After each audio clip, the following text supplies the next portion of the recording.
After 2 weeks of protests and violence in the streets, Lebanon has come to a turning point. Saad Hariri, the country's prime minister, has resigned.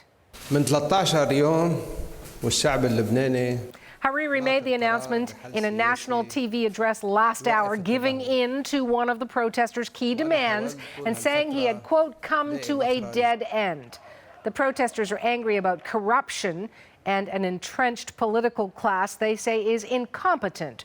But Lebanon is deeply divided. There are many people who say the protesters are the ones who are really damaging the country. We've got freelance reporter Rebecca Collard right there in Beirut, Lebanon. She's working on this breaking story. What's the reaction to the resignation, Rebecca? Well, Suhana, there's a lot of joy in the streets here, and I don't know if you can see behind me here. There's a large crowd of protesters. They're chanting, they're playing music. People are definitely very happy. They feel like this is a victory. The fact that the Prime Minister, Saad Hariri, has said that he will resign from the government. But there's also been chants of Kilon Yani Kilon, which means everyone means everyone.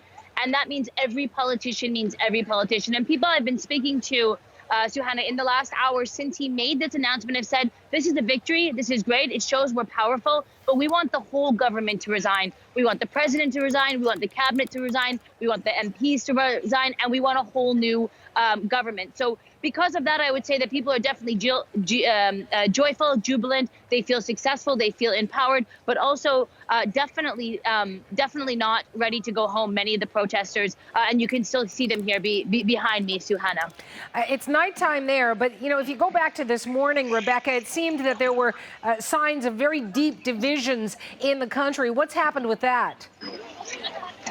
Yeah, that's really interesting this morning. And I'll just try to show you here straight down this road. And I know I spoke with you, I think before, about 500 meters behind me. There's this roadblock here that I'm at, and there was a second roadblock. And this is the main road that goes between the eastern and western parts of Beirut. And there was a protest camp there. People had been having a sit-in and blocking it. A number of supporters from two of Lebanon's Shia groups, Hezbollah and Amal, came to the protesters, got into a confrontation with those protesters, trying to get them to leave this area, trying to get them to unblock the road.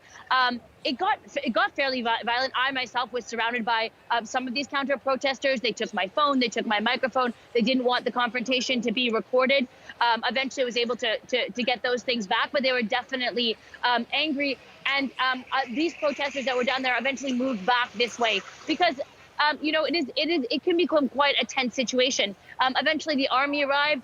It pushed the sides. It separated the two sides. It tried to force these protesters, these counter protesters from Amal and Hezbollah back into a neighborhood that's just over here. And things calmed down eventually. But it was a very tense moment. And after that, some of these counter protesters actually went downtown to the main protest camp and burnt down some of the tents and destroyed some of the property of the protesters. So I think it's a very dangerous development. We've seen a relatively peaceful protest and not a lot of resistance to the protesters over the last almost 2 weeks, Suhana. And so I think today's events are very, very worrying for the future of this movement. Well, you keep yourself safe, and we will talk again. Thank you, Rebecca. That is freelance reporter Rebecca Collard. She is right there in Beirut.